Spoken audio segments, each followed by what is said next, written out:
کا معنی ہے کہانی اس جیسا لفظ ہے. ایک تو کہانی بھی اس جیسا لفظ ہے, تو کہانی کا جملہ مجھے کہانی سناؤ. اب حکمت لفظ ہے, حکمت اور دانائی ایک دوسرے کے مترادف ہیں, تو دانائی کا جملہ بنے گا دانائی کی باتیں غور سے سنو. اس کے بعد ہے تمنا. تمنا کا مترادف ہے خواہش. میری خواہش ہے کہ میں اچھا انسان بن جاؤں. اگلا لفظ ہے آب. آب کا مترادف ہے پانی. بطخ پانی پر تیر رہی ہے.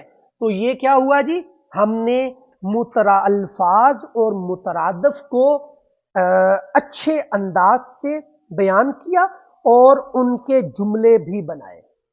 اب کیا ہے جی, پڑھیں سوال نمبر 10. دیا ہوا پیراگراف درست تلفظ اور روانی کے ساتھ پڑھیں. تو اب آپ نے میرے ساتھ ساتھ اونچی آواز میں پڑھنا ہے.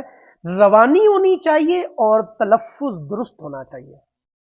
ایک شکارگاہ میں نوشیرواں عادل کے لیے اس کے ملازم کباب بنا رہے تھے. ملازم نمک ساتھ لانا بھول گئے تھے. نوشیرواں نے ایک ملازم سے کہا کہ قریبی بستی سے نمک لاؤ, لیکن قیمت ادا کیے بغیر نہ لانا تاکہ غلط رسم نہ پڑ جائے اور بستی برباد نہ ہو جائے. ملازم نے عرض کی کہ ایک چٹکی بھر نمک لینے سے کیا فرق پڑتا ہے؟ نوشیرواں نے کہا, دنیا میں پہلے ظلم کی بنیاد چھوٹی سی بات پر رکھی جاتی ہے, پھر جو آتا ہے وہ اس میں کچھ نہ کچھ اضافہ کرتا ہے. پھر ظلم اتنا بڑھ جاتا ہے کہ بستیاں برباد ہو جاتی ہیں. اس کے بعد سوال نمبر 11 ہے, کچھ نیا لکھیں. دیے ہوئے ابتدائی جملے سے آغاز کرتے ہوئے کہانی لکھیں. تو جملہ کیا ہے, ایک دفعہ کا ذکر ہے کہ ایک جھونپڑی میں ایک غریب آدمی رہتا تھا.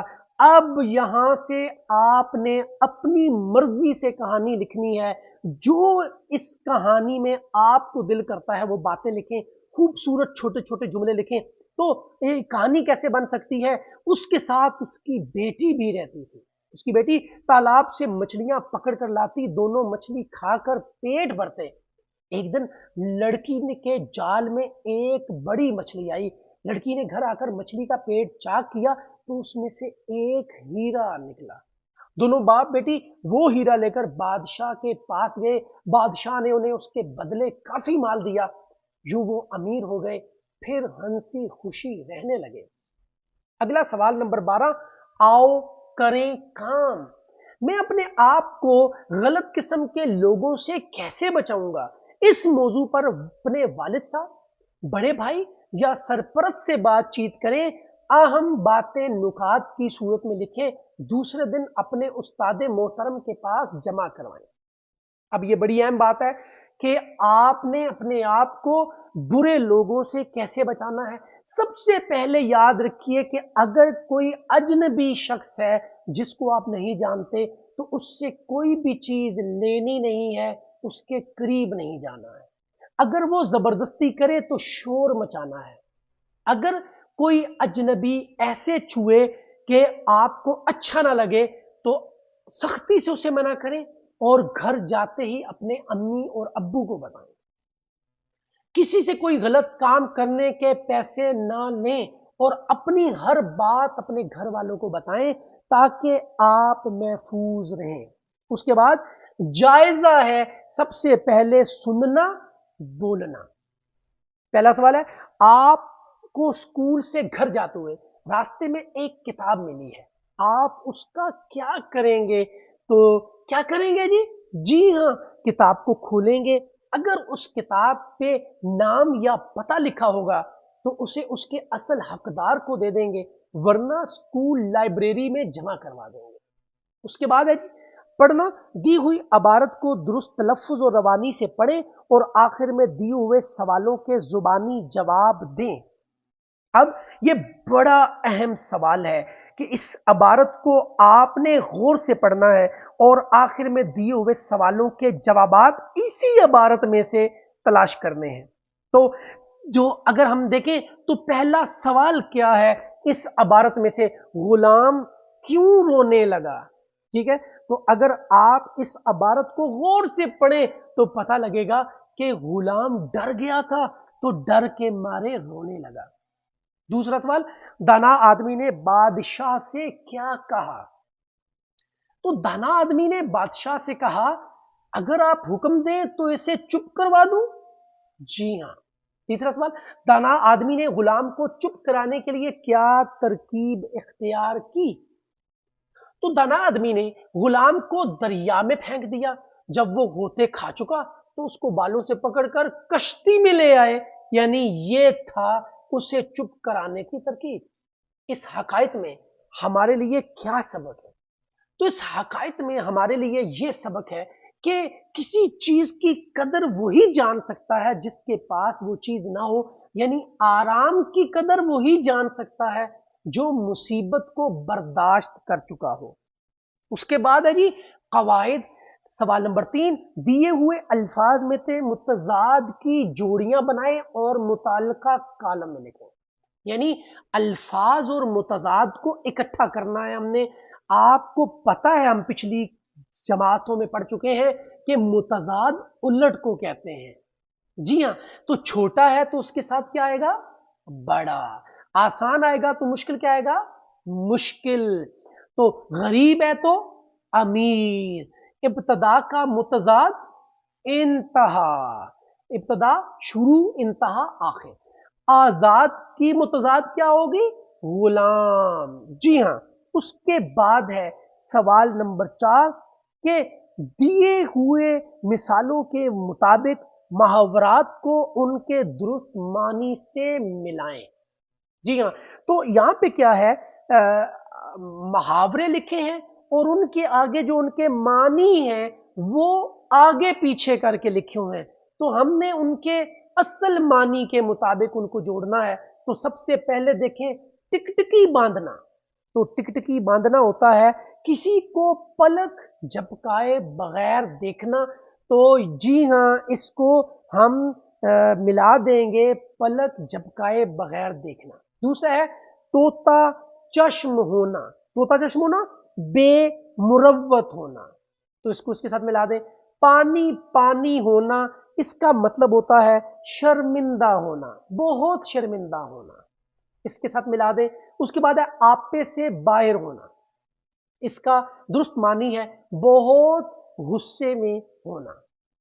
اس کے بعد ہے آسمان سر پر اٹھانا، بہت شور کرنا کے ساتھ ملا دیں۔ اپنا راگ الاپنا، اپنی ہی بات کہے جانا کے ساتھ مل جائے گا۔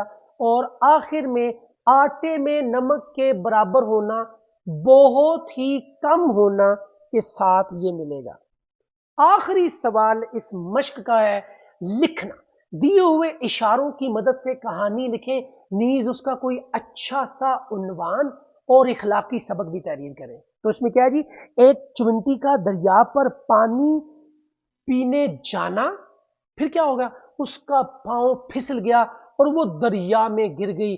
قریب ہی فاختہ یہ منظر دیکھ رہی تھی، اس نے چونٹی کو ڈوبتے دیکھا تو درخت کا ایک پتا دریا میں پھینک دیا۔ چونٹی اس پر چڑھ گئی، پتا کنارے آ لگا، چونٹی نے فاختہ کا شکریہ ادا کیا اور یوں یہ واقعہ ختم ہو گیا۔ پھر ایک دن ایک شکاری جنگل میں آیا، اس نے درخت پر بیٹھی فاختہ کا نشانہ باندھ لیا۔ چونٹی یہ سارا منظر دیکھ رہی تھی۔ چونٹی شکاری کے پاؤں پر چڑھ گئی اور اس کے پاؤں پر اس زور سے کاٹا کہ شکاری کا نشانہ خطا ہو گیا، فاختہ اڑ گئی۔ یوں چونٹی نے نیکی کا بدلہ نیکی سے دے دیا۔ تو اس کہانی کا اخلاقی سبق کیا لکھیں گے؟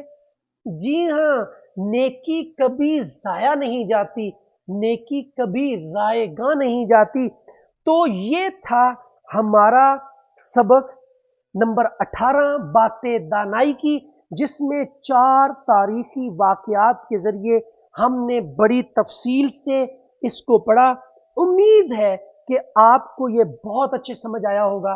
اب آپ نے اس کو اسی انداز میں خوبصورتی سے پڑھنا ہے اور لکھنے کی بھی مشق کرنی ہے۔ بہت شکریہ۔ السلام علیکم۔